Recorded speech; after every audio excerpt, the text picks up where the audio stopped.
എല്ലാവർക്കും നമസ്കാരം. ഇന്ന് ചിങ്ങ 6 ഇന്നത്തെ വീഡിയോ അതിമനോഹരമായിട്ടുള്ളൊരു വീഡിയോ ആണ്. ഇന്ന് ഞങ്ങൾ 4 പേരും കൂടി നല്ലൊരു യാത്ര പോവുകയാണ് ചക്കുളത്ത് അമ്പലത്തിലേക്ക്. ആ അമ്പലത്തിലേക്കുള്ള നല്ല നല്ല കാഴ്ചകളും അമ്പലത്തിലെ നല്ല നിമിഷങ്ങളും പിന്നെ എൻ്റെ കുഞ്ഞു കുഞ്ഞു കഥകളുമായിട്ട് നമുക്ക് ഇന്ന് പോകാം. അപ്പം നിങ്ങളും ഞങ്ങളോടൊപ്പം അമ്പലത്തിലേക്ക് വന്നോളൂ. അച്ഛനും മക്കളും ഇന്നലെ രാത്രി കിടന്നപ്പോൾ തന്നെ ഒരുപാട് വൈകി. അവർ OTT സിനിമ കാണുമായിരുന്നു കേട്ടോ, ജനനായകൻ. തിയേറ്ററിലൊക്കെ പോയി കണ്ടതാണ്. അതുകൊണ്ട് ഞാൻ അങ്ങ് നേരത്തെ കിടന്നു. ഇവരെയൊക്കെ രാവിലെ എണീപ്പിക്കാൻ ഭയങ്കര പാടാണ്. പക്ഷേ ഞാൻ പറഞ്ഞ ടൈമിൽ തന്നെ എല്ലാവരും ഒരുങ്ങി ഇറങ്ങി. നമ്മുടെ ഈ അമ്പലത്തിലേക്ക് ഏകദേശം 1 മണിക്കൂറോളം ഉണ്ട്. അപ്പോൾ പിന്നെ നമ്മൾ തൊട്ടടുത്തുള്ള ഒരു പെട്രോൾ പമ്പിൽ കയറി പെട്രോളൊക്കെ അടിച്ച് ഞങ്ങളങ്ങനെ അമ്പലത്തിലേക്ക് പോവുകയാണേ.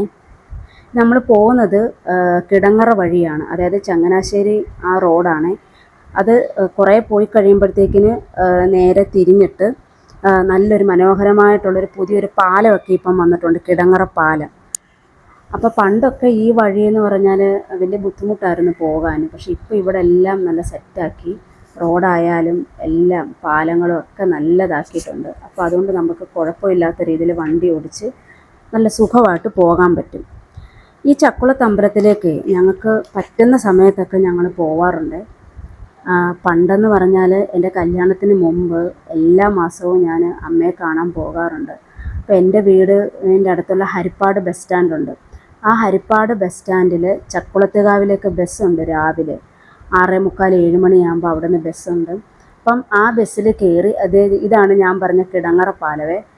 നേരത്തെ ഇങ്ങനെയൊന്നും ഇല്ലായിരുന്നു. ഇപ്പം കുറേ നാളായിട്ട് ഇപ്പം ഇങ്ങനെയാണ് നമ്മൾ നല്ല പാലമാണ്, പുതിയ പാലമാണേ. അങ്ങനെ ചക്കുളത്തുകാവിലേക്ക് രാവിലെ ബസ്സുണ്ടായിരുന്നു ഹരിപ്പാട്ടിൽ നിന്ന്. ആ ബസ്സിൽ കയറി നമ്മൾ നേരെ അമ്പലത്തിൽ വന്നാൽ നമുക്ക് നന്നായിട്ടെല്ലാം അമ്പലത്തിൽ തൊഴുത് ഏകദേശം 1 മണിക്കൂറോളം നമുക്കവിടെ ചിലവഴിച്ചിട്ട് ആ ബസ്സിന് തന്നെ നമുക്ക് തിരിച്ച് വീട്ടിലേക്ക് വരാം. അപ്പം ഞങ്ങളതേ പൊയ്ക്കൊണ്ടിരുന്നപ്പോൾ ഒരു സൈഡിൽ ആമ്പൽ അതെല്ലാം വിരിഞ്ഞ് നിൽക്കുക. അപ്പോൾ ഈ കഴിഞ്ഞ ആഴ്ചയിൽ, അതായത് ഈ മാസം പെയ്ത ആ മഴയെന്ന് പറഞ്ഞാൽ ഇവിടെയൊക്കെ വെള്ളം കയറിയതായിരുന്നു കേട്ടോ. ഈ വീടും കുറേ സ്ഥലങ്ങളൊക്കെ വെള്ളത്തിൽ ഒരുപാട് ബുദ്ധിമുട്ട് അനുഭവിച്ചവരാണ്. പിന്നെ ഈ പള്ളി ഒരു നല്ല ഭംഗിയുള്ള ഒരു പള്ളി. എനിക്ക് ഈ പള്ളിയുടെ പേരറിയത്തില്ല. നല്ല രസമാണ് കാണാൻ. പിന്നെ അങ്ങോട്ടുള്ള യാത്രയെന്ന് പറഞ്ഞാൽ അടിപൊളിയാണ്. അപ്പുറത്തെ പാടവും അതിൻ്റെ ഇടയിലൊക്കെ ഓരോരോ വീടും, അവരുടെയൊക്കെ വീടിൻ്റെ ഫ്രണ്ടിൽ കണ്ട് ഇതേപോലുള്ള തോടുകളും വള്ളങ്ങളും, പിന്നെ ഓരോ വീടിനും ഓരോ ഇങ്ങനെ സ്റ്റെപ്പ് പോലെ ഉണ്ട് ഇറങ്ങാൻ വേണ്ടിയിട്ട്. അവർക്ക് തുണി അലക്കാനൊക്കെ ഉള്ളതായിരിക്കും. എല്ലാ വീടിനും ഫ്രണ്ടിലും കാണും. അങ്ങനെ ഞങ്ങൾ അമ്പലത്തിലേക്ക് പോയി. അപ്പം ഞാൻ എൻ്റെ കഥ മൊത്തം പറഞ്ഞില്ലല്ലോ. അപ്പം ഇതേപോലെ നമ്മൾ ഹരിപ്പാടിൽ നിന്ന് ഇങ്ങനെ പോയി തിരിച്ച് നമുക്ക് ആ ബസ്സിന് തന്നെ നമുക്ക് വീട്ടിലേക്ക് വരാം. അങ്ങനെ ഞങ്ങൾ ദേണ്ട അമ്പലം എത്തി. ചക്കുളത്ത് അമ്പലം എന്ന് ബോർഡ് കണ്ടോ, ചക്കുളത്തുകാവ് ശ്രീ ഭഗവതി ക്ഷേത്രം.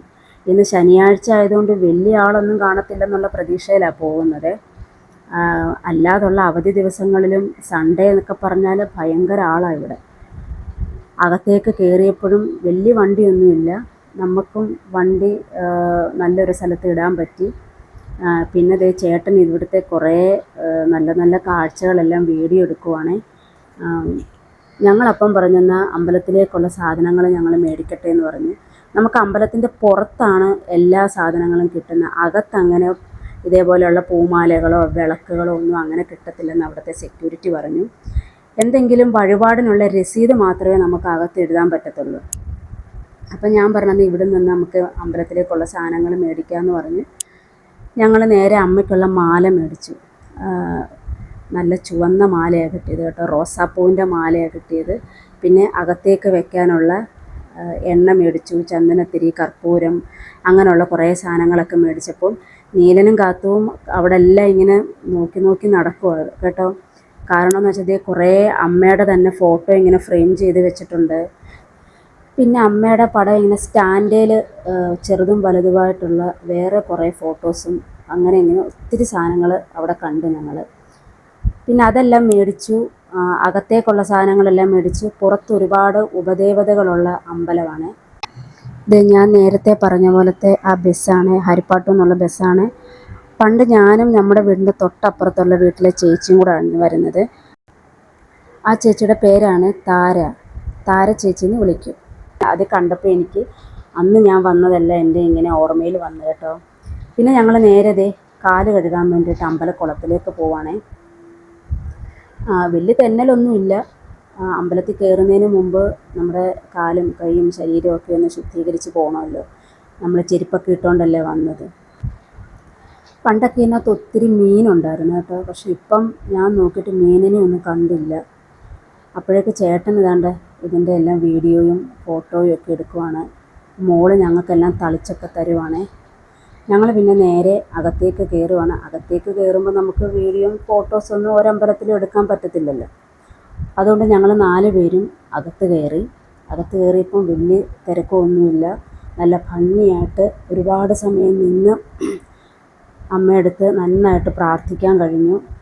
ഞങ്ങൾ കൊടുത്ത മാലയൊക്കെ ചാർത്തി അവിടെ. അങ്ങനെ തൊഴുതിട്ടെല്ലാം ഞങ്ങൾ വെളിയിലിറങ്ങി. ഇനിയിപ്പോൾ ചുറ്റിനും ഒരുപാട് ഉപദേവതകളെ തൊഴാനുണ്ട്. അപ്പം അങ്ങനെ ഞങ്ങൾ തൊഴാനായിട്ട് ഇറങ്ങിയപ്പോഴാണ് ഇവിടെ ആനയുടെ ഫ്രണ്ടിൽ നിന്ന് ഒരു ഫോട്ടോ എടുത്ത് തരാമോ അച്ഛാന്ന് ചോദിച്ചു. അങ്ങനെ നീലൻ്റെ കുറേ ഫോട്ടോയും വീഡിയോസും ഒക്കെ എടുത്തേ.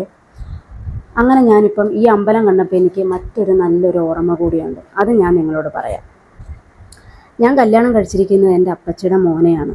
പക്ഷേ അന്നനുമായിട്ടൊന്നും പണ്ടൊന്നും വലിയ സംസാരമൊന്നും ഇല്ലായിരുന്നു.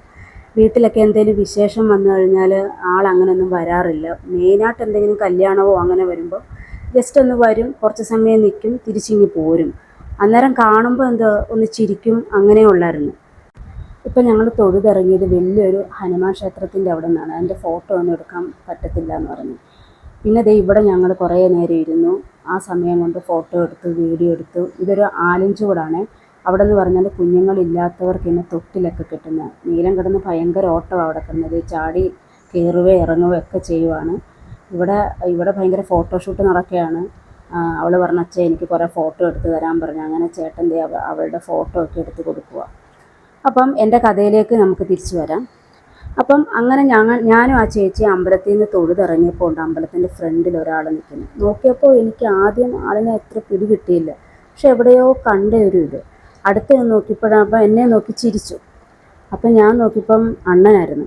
ഇവർ കുറേ പേരുമായിട്ട് പളനി അമ്പലത്തിൽ പോയിട്ട് ആ വഴി ചക്കുളത്ത് വന്നാണ്. തലയൊക്കെ മുട്ടയടിച്ച്, കണ്ടാലോ ശരിക്കും ഒരു ഗുണ്ടയെ പോലെ. അന്ന് അവിടെ അപ്രതീക്ഷിതമായിട്ട് അവിടെ വെച്ച് കണ്ടപ്പോൾ ഞങ്ങൾ 1-2 വാക്ക് സംസാരിച്ചു, അത്രേ ഉള്ളൂ. അന്ന് പക്ഷെ അറിയില്ലായിരുന്നല്ലോ ഒരുപാട് കാലം കഴിഞ്ഞ് ഒരുമിച്ച് ഇവിടെ വന്ന് തൊഴാൻ വരുമെന്ന്. ആദ്യമൊക്കെ ഞാൻ ഒറ്റയ്ക്ക് വന്നു, പിന്നെ ഞങ്ങൾ ഒരുമിച്ച് വന്നു, പിന്നെ മക്കളുമായിട്ട് വന്നു. അതെൻ്റെ ഭാഗ്യവും അമ്മയുടെ അനുഗ്രഹവുമാണ്. പിന്നെ ഞങ്ങൾക്ക് പറ്റുന്ന സമയത്തൊക്കെ അമ്മയ്ക്ക് ഇവിടെ വന്ന് ഞങ്ങൾ പൊങ്കാല ഇടാറുണ്ട്. പൊങ്കാലയ്ക്ക് ഞങ്ങൾ പണ്ടൊക്കെ വന്നുകൊണ്ടിരുന്നത് ഇവിടെ ഞങ്ങളുടെ തൊട്ടടുത്ത് ഈ അമ്പലത്തിനടുത്ത് തന്നെ ഞങ്ങളുടെ അക്കയുടെ ഒരു വീടുണ്ട്. അതായത് അണ്ണൻ്റെ അച്ഛൻ്റെ പെങ്ങളുടെ മോളുടെ വീടാണ്. പണ്ടൊക്കെ ഞങ്ങൾ അവിടെ ആയിരുന്നു. ഞാനും അമ്മയും അപ്പച്ചിയൊക്കെ തലേ ദിവസമേ അക്കയെടുത്ത് പോകും. അവിടെ താമസിച്ച് പിറ്റേ ദിവസം രാവിലെ വന്ന് അമ്പലത്തിൽ വന്ന് പൊങ്കാലയിടും. ഇപ്പോൾ ഞങ്ങൾ അമ്പലത്തിൽ നിന്ന് ഇറങ്ങി. അപ്പോഴേക്കും സമയം ഒരുപാടായിരുന്നു. രാവിലത്തെ ആഹാരമൊന്നും കഴിക്കാതല്ല ഇറങ്ങിയത്. പിന്നെ തൊട്ടടുത്തുള്ള ഒരു ഹോട്ടലിൽ കയറി. ഞാൻ ദോശയാണ് പറഞ്ഞത്. സാമ്പാറും ചമ്മന്തിയും കൂട്ടി നല്ലതായിരുന്നു. അവർ 3 പേരും പൊറോട്ടയും മുട്ടക്കറിയാണ് അവർ കഴിച്ചത്. അങ്ങനെ അത് കഴിച്ചു. പക്ഷേ നീലൻ നല്ലതായിട്ട് ആഹാരം കഴിച്ചില്ല. അവനൊരു സമയമുണ്ട് കഴിക്കുന്നതിന്. സ്കൂളിലൊക്കെ പോകുമ്പോൾ ഒരു കൃത്യസമയമുണ്ടല്ലോ, അതുകൊണ്ടാണെന്ന് തോന്നുന്നു അവൻ വലുതായിട്ടൊന്നും കഴിച്ചില്ല. അങ്ങനെ ആഹാരമൊക്കെ കഴിച്ചിറങ്ങിയപ്പം ഭയങ്കര മഴ. അതുവരെ നല്ല കാലാവസ്ഥയായിരുന്നു. പക്ഷെ നമ്മുടെ അടുത്തോട്ടായപ്പോഴത്തേക്ക് മഴയൊക്കെ മാറി. വീടെത്തി. അപ്പോൾ ഇന്നത്തെ ഈ ഒരു നല്ല വീഡിയോ നിങ്ങളുമായിട്ട് പങ്കുവച്ചതിൽ ഒരുപാട് സന്തോഷമുണ്ട്. അപ്പോൾ മറ്റൊരു വീഡിയോ ആയിട്ട് നാളെ കാണാം. എല്ലാവരും ഫോളോ ചെയ്യുക, സബ്സ്ക്രൈബ് ചെയ്യുക. ബൈ.